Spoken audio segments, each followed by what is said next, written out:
ತುಲಾರಾಶಿಯವರಿಗೆ ಮೈ ತುಂಬ ಶತ್ರುಗಳಾಗ್ಲಿಕ್ಕೆ ಕಾರಣ ತಲೆ ಮೇಲೆ ಕತ್ತಿ ನೇತಾಡ್ತಾ ಇದೆ, ಅದರಿಂದ ಪಾರಾಗತ್ತೆ.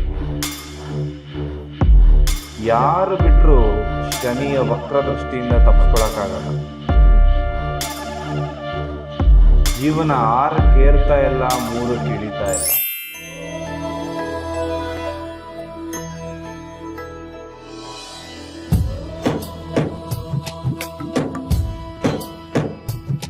ಹಣಕಾಸು, ಮದುವೆ, ದಾಂಪತ್ಯ, ಪ್ರೀತಿ ಪ್ರೇಮ ಸಮಸ್ಯೆಗಳು, ಜೀವನದಲ್ಲಿ ನೆಮ್ಮದಿ ಇಲ್ಲದಿರುವುದು, ವ್ಯಾಪಾರ ಅಭಿವೃದ್ಧಿ, ಮನೆಯ ವಾಸ್ತು ಹಾಗೂ ಇನ್ನಿತರ ಸಮಸ್ಯೆಗಳಿಗೆ ಶಾಸ್ತ್ರೋಕ್ತ ಮತ್ತು ಶಾಶ್ವತ ಪರಿಹಾರವನ್ನ ತಿಳಿಸಿಕೊಡುತ್ತಾರೆ.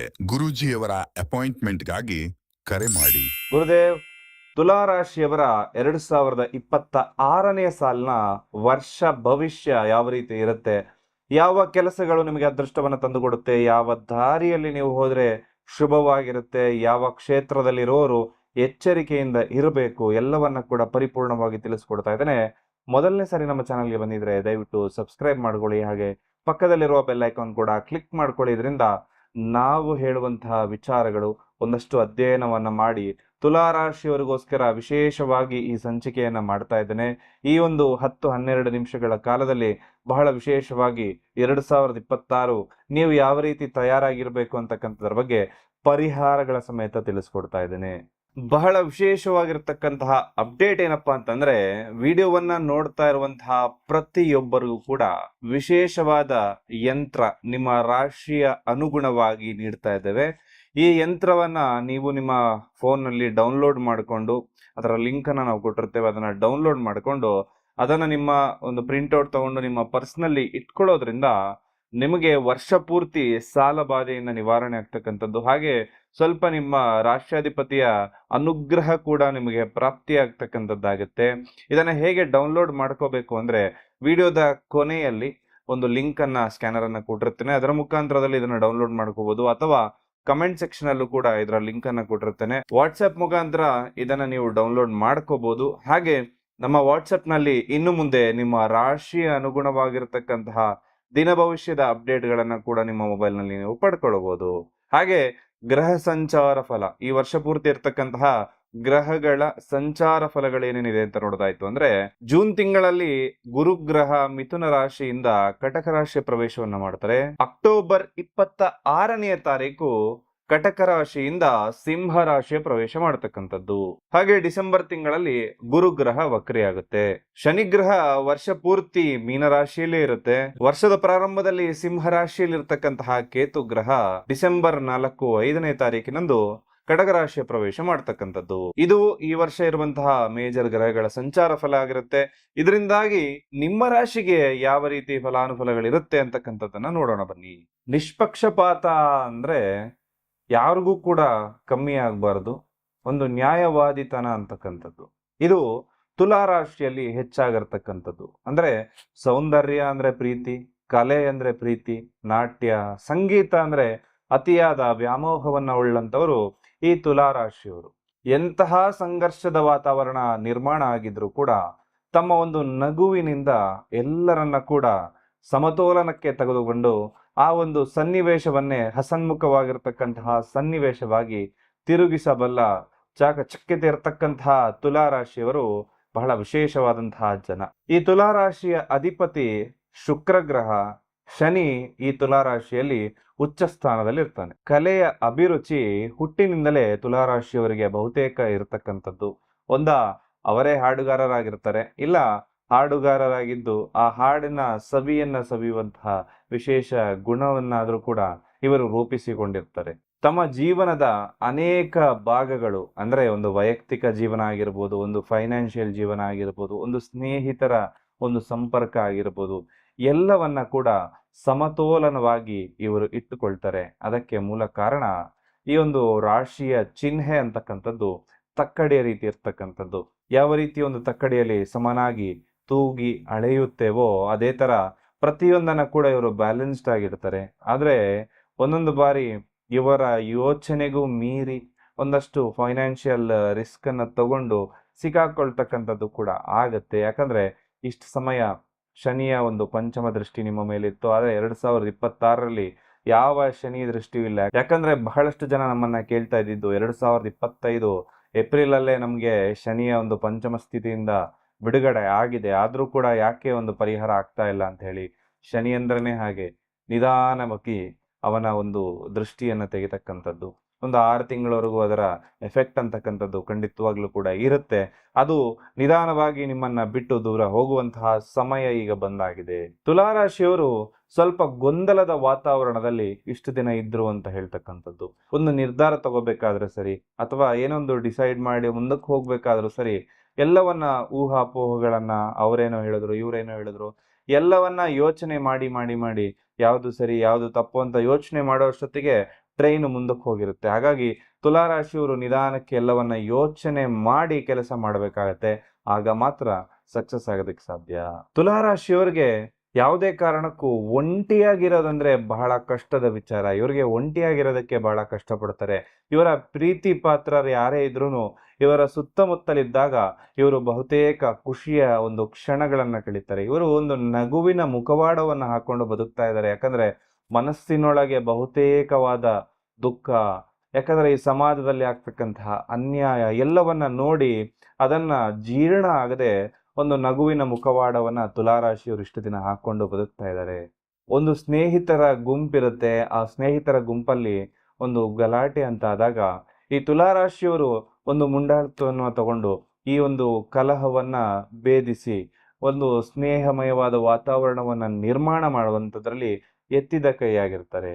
ಯಾವುದೇ ಸಂಬಂಧ ಆಗಿದ್ರೂ ಆ ಒಂದು ಸಂಬಂಧದಲ್ಲಿ ಸಮಾನತೆ ಅಂತಕ್ಕಂಥದ್ದನ್ನ ಬಯಸ್ತಾರೆ. ಈ ಒಂದು ಸಮಾಜದಲ್ಲಿ ಸಮಾನತೆ ಅಂತಕ್ಕಂಥದ್ದು ಬಹುತೇಕ ಕಮ್ಮಿ ಇರ್ತಕ್ಕಂಥದ್ದು. ಯಾಕಂದ್ರೆ ಒಂದಷ್ಟು ಕಾಂಟ್ಯಾಕ್ಟ್ಸ್ ಇತ್ತು, ಒಂದಷ್ಟು VIP ಇತ್ತು ಅಂದ್ರೆ ಅವ್ರಿಗೆ ಬೇರೆ ಟ್ರೀಟ್ಮೆಂಟು, ಏನು ಇಲ್ಲದ ಬಡವನಿಗೆ ಬಹಳ ಒಂದು ತುಚ್ಛವಾದ ಒಂದು ಟ್ರೀಟ್ಮೆಂಟ್ ಇರುತ್ತೆ. ಹಾಗಾಗಿ ಈ ತುಲಾರಾಶಿಯವರು ಯಾವುದೇ ಕಾರಣಕ್ಕೂ ಇದನ್ನು ಸಹಿಸೋದಿಲ್ಲ. ಎಲ್ಲರನ್ನ ಕೂಡ ಸರಿಸಮಾನವಾಗಿರಬೇಕು, ಎಲ್ರಿಗೂ ಒಂದೇ ತರದ್ದು ಇರಬೇಕು ಅಂತ ಹೇಳಿ ಬಯಸ್ತಾರೆ. ತುಲಾರಾಶಿಯವರು ಅವರಿಗೆ ಹೊಂದಿಕೆ ಆಗುವಂತಹ ಒಂದು ಕೆಲಸ ಏನು ಅಂದ್ರೆ ಒಂದು ಲಾಯರ್ಗಳಾಗಿರುವಂಥದ್ದು, ಅಥವಾ ಒಂದಷ್ಟು ರಿಯಲ್ ಎಸ್ಟೇಟ್ ಏಜೆಂಟ್ಗಳಾಗುವಂಥದ್ದು, ಅಥವಾ ಮಾರ್ಕೆಟಿಂಗ್ ಒಂದು ಕೆಲಸ ಮಾಡುವಂಥದ್ದು, ಜಡ್ಜ್ಗಳಾಗುವಂಥದ್ದು.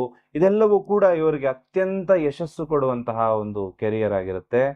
ಕೆಲವೊಂದು ಬಾರಿ ಒಂದು ತಪ್ಪು ಯಾರೋ ಮಾಡಿದರೆ ಆ ತಪ್ಪು ನಿಮಗೆ ಗೊತ್ತಾಗಿರುತ್ತೆ, ಆದ್ರೂ ಕೂಡ ಅವರೆಲ್ಲಿ ಮನಸ್ಸಿಗೆ ಬೇಜಾರು ಮಾಡ್ಕೊಳ್ತಾರೋ ಅಥವಾ ನನ್ನ ಸುತ್ತಮುತ್ತಲಿನ ವಾತಾವರಣ ಎಲ್ಲಿ ಹಾಳಾಗಿ ಬಿಡುತ್ತೋ ಅನ್ನೋ ಒಂದು ಗೊಂದಲದಿಂದ ಆ ಒಂದು ನಿಮಗೆ ಅಸಮಾಧಾನ, ಅವರು ಮಾಡಿರ್ತಕ್ಕಂತಹ ತಪ್ಪು ನಿಮಗೆ ಬಹಳ ತೊಂದರೆ ಆಗಿರುತ್ತೆ, ಅದನ್ನ ಮನಸ್ಸಿನಲ್ಲೇ ಇಟ್ಟುಕೊಂಡು ಅದನ್ನ ನೀವೇ ನುಂಗಿಕೊಳ್ತಕ್ಕಂತಹ ಪ್ರವೃತ್ತಿ ಕೂಡ ಈ ಒಂದು ತುಲಾರಾಶಿಯಲ್ಲಿದೆ. ತುಲಾರಾಶಿಯವರು ಎಡವುದೆಲ್ಲಿ ಅಂದ್ರೆ ಒಂದು ನಿರ್ಧಾರವನ್ನು ತೆಗೆದುಕೊಳ್ಳುವಾಗ ಬಹಳ ಲೇಟ್ ಮಾಡ್ತಾರೆ.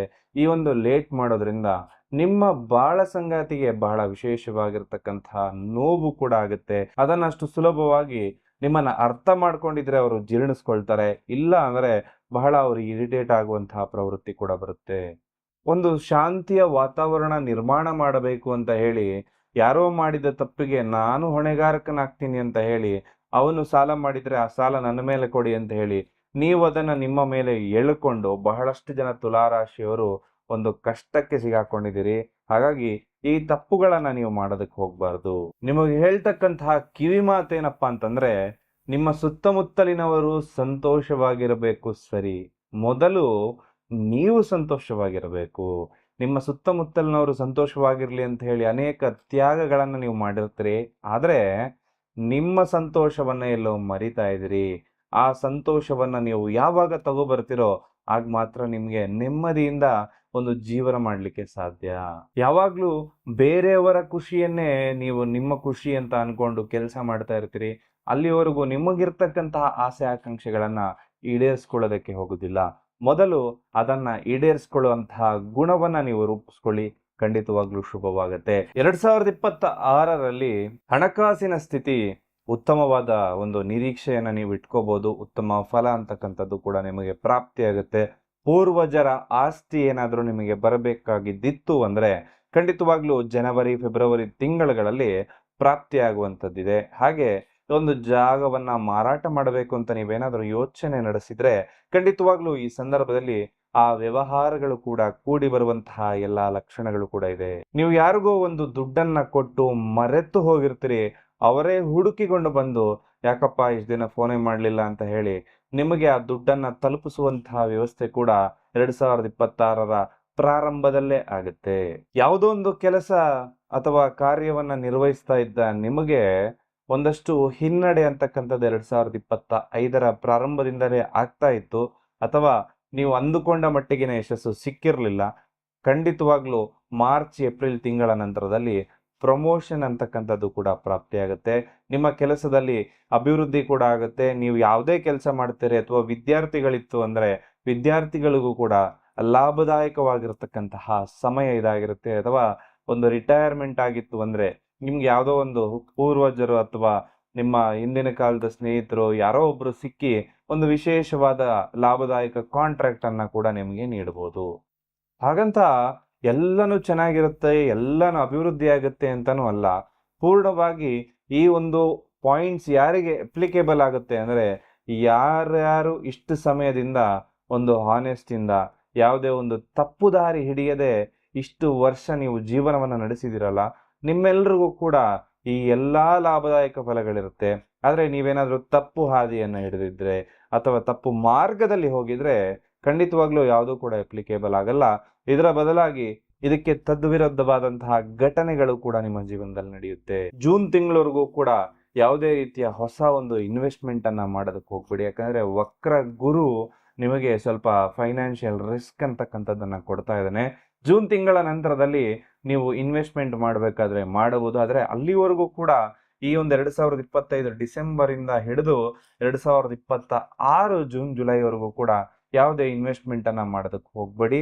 ಅದು ನಿಮಗೆ ನಷ್ಟವನ್ನೇ ತಂದು ಕೊಡುತ್ತೆ. ತುಲಾ ರಾಶಿಯ ಅಧಿಪತಿ ಶುಕ್ರ ಆಗಿರೋದ್ರಿಂದ ಈ ಒಂದು ರಾಶಿಯ ಬಹುತೇಕ ಜನರು ಯಾರಾದ್ರೂ ಅವಿವಾಹಿತರು ಈ ವಿಡಿಯೋವನ್ನ ನೋಡ್ತಾ ಇತ್ತು ಅಂದ್ರೆ ನಿಮ್ಮೆಲ್ರಿಗೂ ಕೂಡ ಒಂದು ಶುಭಾಶಯವನ್ನ ತಿಳಿಸ್ತಕ್ಕಂಥ ವಿಚಾರ. ಯಾಕಂದ್ರೆ ನೀವು ಯಾರನ್ನಾದ್ರೂ ಇಷ್ಟಪಟ್ಟಿದ್ದು ಅವರನ್ನ ಮದುವೆ ಆಗ್ಬೇಕು ಅಂತ ಹೇಳಿ ಅಂದುಕೊಂಡಿತ್ತಂದ್ರೆ ಖಂಡಿತವಾಗ್ಲೂ ಕೂಡ ನಿಮಗೆ ವಿವಾಹ ಯೋಗಗಳು ಕೂಡ ಪ್ರಾಪ್ತಿಯಾಗುತ್ತೆ.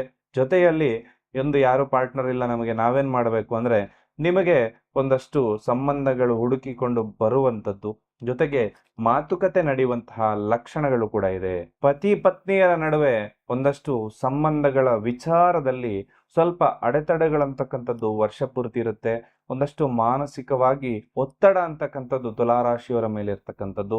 ನೀವು ಏನೇ ಮಾಡಿದ್ರು ಅವರೊಂದ್ ಸ್ವಲ್ಪ ನಿಮ್ಮ ಮೇಲೆ ಒಂದಷ್ಟು ಕೋಪ ಮುನಿಸನ್ನ ಕೂಡ ಇಟ್ಕೊಂಡಿರ್ತಕ್ಕಂತಹ ಲಕ್ಷಣಗಳಿರುತ್ತೆ. ಹಾಗಾಗಿ ಸ್ವಲ್ಪ ಎಚ್ಚರಿಕೆಯಿಂದ ಅವ್ರ ಜೊತೆ ಮಾತಾಡ್ಬೇಕಾದ್ರೆ ಬಹುತೇಕ ಎಚ್ಚರಿಕೆಯಿಂದ ಇರಬೇಕಾಗತ್ತೆ. ಇನ್ನ ತುಲಾರಾಶಿಯವರ ಆರೋಗ್ಯದ ವಿಚಾರವನ್ನ ನೋಡೋದಾಯ್ತು ಅಂದ್ರೆ ಸ್ವಲ್ಪ ರಕ್ತಕ್ಕೆ ಸಂಬಂಧಪಟ್ಟಂತಹ ಕಾಯಿಲೆಗಳು ಈ ವರ್ಷ ಉಲ್ಬಣ ಆಗುವಂಥದ್ದು. ಆದ್ರೆ ರಕ್ತಕ್ಕೆ ಏನೇನು ಕನೆಕ್ಷನ್ ಆಗುತ್ತೆ ಅಂದ್ರೆ ಹಾರ್ಟ್ ಪ್ರಾಬ್ಲಮ್ ಬರ್ಬೋದು, ಅಥವಾ ಒಂದಷ್ಟು BP ಅಥವಾ ಶುಗರ್ ರಿಲೇಟೆಡ್ ಇಶ್ಯೂಸ್ ಬರ್ಬೋದು, ಕೊಲೆಸ್ಟ್ರಾಲ್, ಇದೆಲ್ಲನೂ ಕೂಡ ಕಾಂಬಿನೇಷನ್ ಇದೆ. ಹಾಗಾಗಿ ಒಂದಷ್ಟು ಎಕ್ಸಸೈಸ್ ಅನ್ನ ಮಾಡ್ಕೊಳ್ಳಿ, ಯೋಗಾಸನವನ್ನ ಮಾಡಿ, ಧ್ಯಾನವನ್ನ ಮಾಡಿ, ವಾಕಿಂಗ್ ಅನ್ನ ಮಾಡಿ. ಇದರಿಂದ ನಿಮ್ಮ ದೇಹವನ್ನ ನೀವು ಸಮತೋಲನವಾಗಿ ಇಟ್ಕೊಳ್ಬಹುದು. ಹೆಲ್ತ್ ಇಸ್ ವೆಲ್ತ್ ಅಂತಕ್ಕಂಥದನ್ನ ನಾವು ಮರಿಬಾರದು ವೀಕ್ಷಕರೇ. ಹಾಗೆ ಇದೆಲ್ಲವನ್ನ ಕೂಡ ಮಾಡೋದ್ರಿಂದ ಅಭಿವೃದ್ಧಿ ಅಂತಕ್ಕಂಥದ್ದು ಕೂಡ ನಮಗೆ ಪ್ರಾಪ್ತಿಯಾಗುತ್ತೆ ಒಂದು ಆರೋಗ್ಯದ ವಿಚಾರದಲ್ಲಿ. ಇನ್ನು ತಾಯಿಯ ಕಡೆಯ ಸಂಬಂಧಗಳು ಬಹುತೇಕ ಬಲಿಷ್ಠವಾಗುತ್ತೆ. ಯಾಕಂದ್ರೆ ಒಂದು ತಾಯಿ ಅಂತಕ್ಕಂಥದ್ದು ನಮ್ಮ ಜೀವನದಲ್ಲಿ ಒಂದು ರೂಟ್ ಇದ್ದಂಗೆ. ಆ ಒಂದು ಸಂಬಂಧಗಳೇನಾದ್ರೂ ದೂರ ಆಗಿತ್ತು, ಮನಸ್ತಾಪಗಳಾಗಿತ್ತು ಅಂದ್ರೆ ಈ ಒಂದು 2026ರಲ್ಲಿ ಖಂಡಿತವಾಗ್ಲೂ ಕೂಡ ಆ ಸಂಬಂಧಗಳೆಲ್ಲವೂ ಕೂಡ ವಿಶೇಷವಾಗಿ ನೀವು ನೆಚ್ಚುವಂತೆ, ನೀವು ಒಪ್ಪುವಂತೆ, ನಿಮಗೆ ಒಂದು ಲಾಭದಾಯಕವಾಗಿರತಕ್ಕಂತಹ ನಿರ್ಣಯವನ್ನ ನಿಮ್ಮ ತಾಯಿ ಮನೆ ಕಡೆಯಿಂದ ಬಂದು ಆರ್ಥಿಕವಾಗಿಯೂ ಮಾನಸಿಕವಾಗಿಯೂ ಲಾಭವಾಗುವ ಲಕ್ಷಣಗಳಿದೆ. ವಿದ್ಯಾರ್ಥಿಗಳು ಒಂದಷ್ಟು ಆಲಸ್ಯತನ ಮಾಡೋದು, ಅಥವಾ ಅಂದುಕೊಂಡ ರೀತಿಯಲ್ಲಿ ನೀವು ಪ್ಲಾನ್ ಹಾಕೊಂಡಿರ್ತೀರಿ ಓದ್ಬೇಕು ಅಂತ ಹೇಳಿ, ಆ ಪ್ಲಾನ್ ಅನ್ನ ಕರೆಕ್ಟ್ ಆಗಿ ಎಕ್ಸಿಕ್ಯೂಟ್ ಮಾಡದೆ ಪರೀಕ್ಷೆಯಲ್ಲಿ ಒಂದು ಅನ್ಕೊಂಡ ಒಂದು ಮಾರ್ಕ್ಸ್ ಬರದೆ ಅಂದುಕೊಂಡದಕ್ಕಿಂತ ಬಹಳ ಕಮ್ಮಿ ಮಾರ್ಕ್ಸ್ ಬಂದು ಒಂದು ತೇರ್ಗಡೆ ಆಗ್ತಕ್ಕಂತಹ ಲಕ್ಷಣ, ಅಂದ್ರೆ ಪಾಸ್ ಆಗೋದಲ್ಲ ಪ್ರಮೋಟೆಡ್ ಅಂತ ಹೇಳ್ತಾರಲ್ಲ, ಆ ರೀತಿ ಆಗುವಂತಹ ಲಕ್ಷಣಗಳಿರುತ್ತೆ.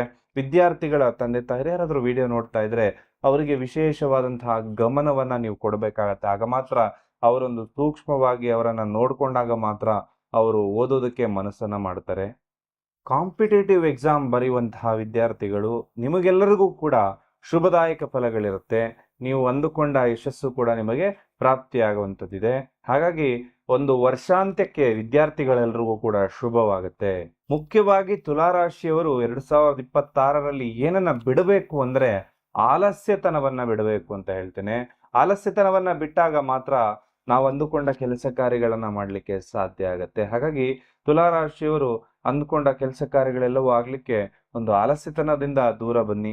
ಒಂದಷ್ಟು ನಿಮ್ಮ ಮೆಡಿಟೇಷನ್ ಅಂತಕ್ಕಂಥದ್ದನ್ನ ಮಾಡಿ. ಹಾಗೆ ಮೊಬೈಲ್ ಅನ್ನ ಆದಷ್ಟು ದೂರ ಇಡಿ ಅಂತ ಹೇಳ್ತೇನೆ. ಮೊಬೈಲ್ ಬಳಕೆಯಿಂದ ಬೆಳಗ್ಗೆಯಿಂದ ಸಂಜೆವರೆಗೂ ಮೊಬೈಲ್ ನೋಡೋದ್ರಿಂದ ಯಾವುದೂ ಕೂಡ ಲಾಭದಾಯಕವಾಗಿರೋದಿಲ್ಲ. ದೈಹಿಕ ಮತ್ತು ಮಾನಸಿಕ ಆರೋಗ್ಯದ ಮೇಲೆ ವಿಶೇಷ ಕಾಳಜಿಯನ್ನ ನೀವು ವಹಿಸಲೇಬೇಕಾಗತ್ತೆ. ಸಣ್ಣ ಪುಟ್ಟ ಆರೋಗ್ಯ ಸಮಸ್ಯೆಗಳು ಆಗಿಂದಾಗ ನಿಮಗೆ ಕಾಡೋದ್ರಿಂದ ಈ ಒಂದು ಪರಿಹಾರವನ್ನ ನೀವು ಮಾಡ್ಕೋಬೇಕು. ಗುರು ಮತ್ತು ಶನಿಯ ಒಂದು ಕಾಂಬಿನೇಷನ್ ಇಂದ ಜನವರಿ, ಫೆಬ್ರವರಿ, ಮಾರ್ಚ್ ತಿಂಗಳವರೆಗೂ ಕೂಡ ಅತ್ಯಂತ ಲಾಭದಾಯಕವಾಗಿರತಕ್ಕಂಥ ಒಂದು ಕಾಂಬಿನೇಷನ್ ಈ ಒಂದು ತುಲಾರಾಶಿಯಲ್ಲಿ ಇರುತ್ತೆ. ಆ ನಂತರದಲ್ಲಿ ಸ್ವಲ್ಪ ಮಿಕ್ಸ್ಡ್ ನಿಮಗೆ ರಿಸಲ್ಟ್ಸ್ ಅಂತಕ್ಕಂಥದ್ದು ಕೂಡ ಪ್ರಾಪ್ತಿಯಾಗುತ್ತೆ. ಅಕ್ಟೋಬರ್, ನವೆಂಬರ್, ಡಿಸೆಂಬರ್ ತಿಂಗಳಲ್ಲಿ ಒಂದು ವೈಯಕ್ತಿಕ ಜೀವನ ಆಗಿರ್ಬೋದು, ವೈವಾಹಿಕ ಜೀವನ ಆಗಿರ್ಬೋದು, ಈ ಒಂದು ವಿಚಾರಗಳಲ್ಲಿ ಸ್ವಲ್ಪ ನೀವು ಎಚ್ಚರಿಕೆಯಿಂದ ಇರಬೇಕು. ಈ ಸಂದರ್ಭದಲ್ಲಿ ಏನಾದ್ರೂ ತುಲಾರಾಶಿಯವ್ರದ್ದು ಗಂಡ ಹೆಂಡತಿ ಜಗಳ ಆಯ್ತು ಅಂದ್ರೆ ಬಿಟ್ಟು ಅವ್ರ ತವ್ರ ಮನೆಗೆ ಹೋಗುವಂಥದ್ದು ಅಥವಾ ನೀವೇ ತವ್ರ ಮನೆಗೆ ಬರುವಂಥದ್ದು, ಈ ರೀತಿ ಕಾಂಬಿನೇಷನ್ ಬಹುತೇಕ ಇದೆ. ಹಾಗಾಗಿ ಸ್ವಲ್ಪ ಈ ಒಂದು ಸಂದರ್ಭದಲ್ಲಿ ಜಗಳ ಆಗದಂತೆ ನೀವೇ ಎಚ್ಚರಿಕೆಯನ್ನ ವಹಿಸ್ಬೇಕಾಗತ್ತೆ. 2024 ಅಥವಾ 25ರಲ್ಲಿ ನಾವೇನೋ ಯೋಜನೆಯನ್ನ ಮಾಡ್ಕೊಂಡಿರ್ತೀವಿ, ಈ ಕೆಲಸ ಮಾಡ್ಬೇಕು, ಆ ಕೆಲಸ ಮಾಡ್ಬೇಕು ಅಂತ. ಆ ಕೆಲಸ ಕೊನೆ ಹಂತದವರೆಗೂ ಬಂದು ಹಾಳಾಗೋದಕ್ಕೆ ಮೂಲ ಕಾರಣ ಏನು ಅಂತ ಯಾವತ್ತಾದ್ರೂ ಯೋಚನೆ ಮಾಡಿದಿರಾ? 2 ಕಾರಣ ಇದೆ ಮೂಲವಾಗಿರ್ತಕ್ಕಂಥದ್ದು ನಮ್ಮ ಕೆಲಸ ಕಾರ್ಯಗಳು ಹಾಳಾಗ್ಲಿಕ್ಕೆ. ಮೊದಲನೆಯದ್ದು ಜರಗಳ ನರದೃಷ್ಟಿ ದೋಷ, ಇನ್ನೊಂದು ದೈವ ಬಲ ಇಲ್ಲದೆ ಇರತಕ್ಕಂಥದ್ದು. ನಿಮ್ಮ ಶತ್ರುಗಳಾಗಿರ್ಬೋದು ಅಥವಾ ನಿಮ್ಮ ಹಿತೈಷಿಗಳು ಅಥವಾ ನಿಮ್ಮ ಕುಟುಂಬದವರು, ನಿಮ್ಗೆ ಒಳ್ಳೇದು ಬಯಸುವವರು ಅಂತ ಹೇಳಿ ನಿಮ್ಮ ಅಕ್ಕಪಕ್ಕ ಯಾರು ಓಡಾಡ್ತಾ ಇರ್ತಾರಲ್ಲ, ಇಂಥ ವ್ಯಕ್ತಿಗಳಿಂದನೇ ಬಹುತೇಕ ತೊಂದರೆಗಳನ್ನ ನೀವು ಎದುರಿಸ್ಬೇಕಾಗತ್ತೆ. ಯಾಕಂದ್ರೆ ಒಂದು ಕೆಲಸ ಆಗೋದಕ್ಕಿಂತ ಮುಂಚೆ ನಾವು ಹಲವಾರು ವಿಚಾರಗಳನ್ನ ಅವ್ರ ಜೊತೆ ಹಂಚ್ಕೊಂಡಿರ್ತೇವೆ. ಅವರು ಒಂದು ಒಳ್ಳೇದಾಗ್ಲಿ ಅಂತನೋ ಕೆಟ್ಟದಾಗ್ಲಿ ಅಂತನೋ ಒಂದು ದೃಷ್ಟಿ ಅಂತಕ್ಕಂಥದ್ದು ನಮ್ಮ ಮೇಲೆ ಇಟ್ಟಿರ್ತಾರೆ. ಅದರಿಂದಾಗಿ ಅರ್ಧ ಕೆಲಸಗಳು ಹಾಳಾಗುತ್ತೆ. ಇದಕ್ ಪರಿಹಾರ ಏನ್ ಮಾಡಬೇಕು ಅಂತಾನು ಹೇಳ್ತೇನೆ. ಜೊತೆಯಲ್ಲಿ ದೈವ ಬಲ ಇಲ್ಲದೆ ಇರ್ತಕ್ಕಂಥದ್ದು. ನಾವು ಏನ್ ಅನ್ಕೊಳ್ತೇವೆ, ನಮ್ಮ ಮನೆಯಲ್ಲಿ ಬಹಳ ವಿಶೇಷವಾದ ಪೂಜೆಯನ್ನ ನಾವು ಮಾಡ್ತೇವೆ, ವಾರವನ್ನ ಮಾಡ್ತೇವೆ, ವರ್ಷಕ್ಕೊಮ್ಮೆ ಮನೆ ದೇವ್ರಿಗೂ ಹೋಗಿ ಬರ್ತಾ ಇದ್ದೇವೆ, ನಮಗ್ ದೈವ ಬಲ ಎಲ್ಲ ಚೆನ್ನಾಗಿದೆ ಅಂತ ಹೇಳಿ. ಆದ್ರೆ ನಮ್ಮ ಜಾತಕ ಬಲಿಷ್ಠವಾಗಿದ್ದಾಗ ಏನು ತೊಂದರೆ ಬರುದಿಲ್ಲ. ಆದ್ರೆ ಜಾತಕವು ಬಲಿಷ್ಠವಿಲ್ಲದಿದ್ದಾಗ, ದೈವ ಅನುಗ್ರಹವು ಇಲ್ಲದಿದ್ದಾಗ ಕೆಲಸ ಕಾರ್ಯಗಳು ಹಾಳಾಗುತ್ತೆ. ಅದಕ್ಕೋಸ್ಕರ ಧನ ಆಕರ್ಷಣೆ ಆಗ್ಬೇಕು. ಇದೆಲ್ಲವೂ ನಿಮಗೆ ಆಕರ್ಷಣೆ ಆಗೋದಕ್ಕೆ ವಿಶೇಷವಾಗಿರ್ತಕ್ಕಂತಹ ಮಣಿಗಳನ್ನ ನೀವು ಧರಿಸ್ಕೋಬೇಕಾಗತ್ತೆ. ಇದು ಬಹಳ ಟೈಮಿಂದ ನನ್ನ ಹಸ್ತದಲ್ಲಿ ನಾನೇ ಧರಿಸಿರ್ತಕ್ಕಂತಹ ಮಣಿಗಳು. ಇದನ್ನ ತಮ್ಮೆಲ್ರಿಗೂ ಕೂಡ ಇವತ್ತು ರೆಕಮೆಂಡ್ ಮಾಡ್ತಾ ಇದ್ದೇನೆ. ಇದರಲ್ಲಿ ಒಟ್ಟು 4 ಮಣಿಗಳಿರ್ತಕ್ಕಂತಹ ಒಂದು ಬ್ರೇಸ್ಲೆಟ್ ಬರುತ್ತೆ. ಇದು ಬಹಳ ವಿಶೇಷವಾಗಿ ಧನವನ್ನ ಆಕರ್ಷಣೆ ಮಾಡುತ್ತೆ. ಹಾಗೆ ಇನ್ನೊಂದು ಧನವನ್ನ ಉಳಿಸಿಕೊಳ್ಳೋದಕ್ಕೆ ಸಹಾಯ ಮಾಡಿದ್ರೆ, 3ನೇದ್ದು ಹೊಸ ಹೊಸ ಅವಕಾಶಗಳನ್ನ ಕೊಡುತ್ತೆ.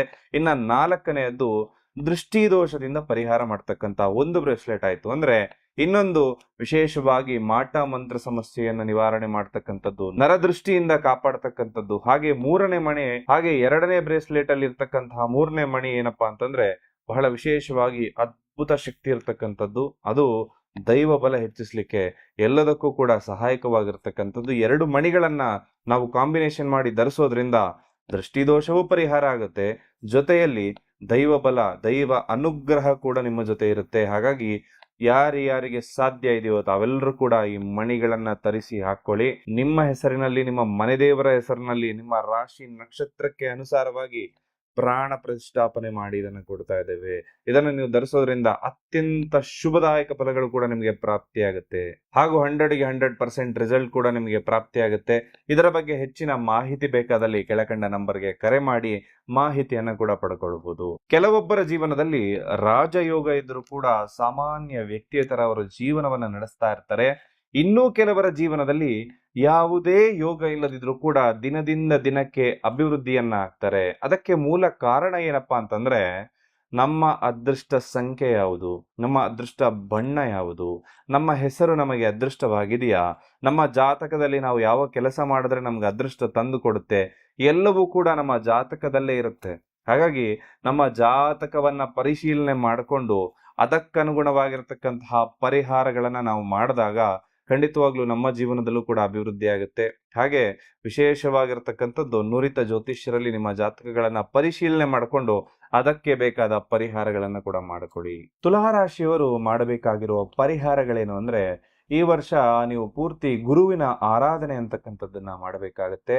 ದತ್ತಾತ್ರೇಯ ಸ್ವಾಮಿ ಆಗಿರ್ಬೋದು, ಸಾಯಿಬಾಬಾ ಆಗಿರ್ಬೋದು, ಅಥವಾ ಶ್ರೀ ಗುರು ರಾಯರ ಒಂದು ಪೂಜೆ ಪುನಸ್ಕಾರಗಳನ್ನ ವರ್ಷ ಪೂರ್ತಿ ನೀವು ಮಾಡಲೇಬೇಕಾಗತ್ತೆ. ಗುರುವಾರ ಒಂದು ದಿನ 1 ಗಂಟೆಗಳ ಕಾಲ ಆದ್ರೂ ಕೂಡ ಈ ಒಂದು ಆರಾಧನೆಗೆ ಅಂತ ಹೇಳಿ ಎತ್ತಿಡಿ. ಖಂಡಿತವಾಗ್ಲೂ ಕೂಡ ಶುಭದಾಯಕ ಫಲಗಳಿರುತ್ತೆ. ಯಾಕಂದ್ರೆ ನಾವು ಮಾಡುವಂತಹ ಕೆಲಸ ಕಾರ್ಯಗಳಲ್ಲಿ ಗುರುವಿನ ಬಲ ಅಂತಕ್ಕಂಥದ್ದು ಬಹುತೇಕ ಮುಖ್ಯವಾಗಿರುತ್ತೆ. ಅದು ನಿಮಗೆ ಪ್ರಾಪ್ತಿಯಾದಾಗ ಲಾಭವೂ ಕೂಡ ಆಗುತ್ತೆ. ಸ್ವಾತಿ ನಕ್ಷತ್ರದವರು ಒಂದಷ್ಟು ನದಿಯ ಸ್ನಾನ ಅಥವಾ ದೇವಾಲಯಗಳ ಭೇಟಿಯನ್ನ ಮಾಡಿ. ವಿಶಾಖ ನಕ್ಷತ್ರದವರು ಬನ್ನಿ ಮರವನ್ನ ಸುತ್ತಕ್ಕಂಥದ್ದು ವಿಶೇಷ ಲಾಭದಾಯಕ ಫಲವನ್ನ ಕೊಡುತ್ತೆ. ಇನ್ನ ಚಿತ್ತಾ ನಕ್ಷತ್ರದವರು ನಾಗದೇವನ ಆರಾಧನೆಯನ್ನ ಮಾಡಬೇಕಾಗತ್ತೆ. ಇದರಿಂದ ಲಾಭದಾಯಕ ಫಲಗಳು ಕೂಡ ನಿಮಗೆ ಪ್ರಾಪ್ತಿಯಾಗುತ್ತೆ. ಪ್ರತಿನಿತ್ಯ ವಿಷ್ಣು ಸಹಸ್ರನಾಮದ ಜಪವನ್ನ ನೀವೆಲ್ಲರೂ ಕೂಡ ಮಾಡಿ. ಇದರಿಂದ ಅತ್ಯಂತ ನಿಮಗೇನಾದ್ರೂ ನೆಗೆಟಿವ್ ಇತ್ತು, ಜೀವನದಲ್ಲಿ ಆರೋಗ್ಯ ಸಮಸ್ಯೆಗಳಿತ್ತು, ಎಲ್ಲವೂ ಕೂಡ ಪರಿಹಾರ ಆಗ್ಲಿಕ್ಕೆ ನಮ್ಮ ಲೋಕಪಾಲಕನಾಗಿರ್ತಕ್ಕಂತಹ ವಿಷ್ಣುವಿನ ಆರಾಧನೆಯಿಂದ ಮಾತ್ರ ಸಾಧ್ಯ. ವಿಷ್ಣು ಸಹಸ್ರನಾಮವನ್ನ ಪ್ರತಿನಿತ್ಯ ಮನೆಯಲ್ಲಿ ಕೇಳಿ. ಇದರಿಂದ ಶುಭವಾಗುತ್ತೆ. ನೀವು ಅಂದುಕೊಂಡ ಕೆಲಸ ಕಾರ್ಯಗಳೆಲ್ಲವೂ ಕೂಡ ನಿಮಗೆ ಲಾಭದಾಯಕವಾಗಿ ಸಿಗಲಿ. ನೀವೇನು ಅಂದ್ಕೊಂಡಿರೋ ಅದಕ್ಕಿಂತ ಹೆಚ್ಚು, ನೀವೇನು ಅಂದುಕೊಂಡಿದಿರೋ ಅದಕ್ಕಿಂತ 10 ಪಟ್ಟು ಹೆಚ್ಚಿನ ಉತ್ತಮ ಫಲಿತಾಂಶ ನಿಮ್ಮೆಲ್ಲರಿಗೂ ಕೂಡ ಪ್ರಾಪ್ತಿಯಾಗ್ಲಿ ಅಂತ ಹೇಳಿ ಆ ಭಗವಂತನಲ್ಲಿ ಪ್ರಾರ್ಥಿಸುತ್ತಾ ಸರ್ವೇ ಜನಃ ಸುಖಿನೋ ಭವಂತು.